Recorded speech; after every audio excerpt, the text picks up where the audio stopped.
Hello, আমি তোমাদের ছোট্ট মিষ্টি বন্ধু। আমার নাম হলো হিয়ামন হালদার। আজকে আমি তোমাদেরকে একটা কবিতা বলবো। কবি সুকুমার রায়ের কবিতা আবোল তাবোল।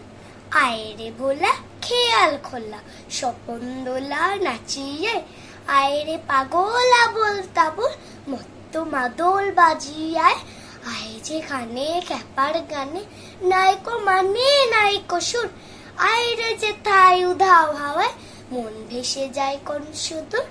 আয় খেপা মন ঘুচিয়ে বাঁধন জাগিয়ে নাচন তা দিন দিন। আয় বেয়ারা সৃষ্টি ছাড়া নিয়ম হারা হিসাবহীন। আজ কপি চাইবে ঠিকবে তার মাধবী মাতাল রঙ্গেতে। আয়রে তবে ভুলের ভবে অসম্ভবের ছন্দেতে। নমস্কার।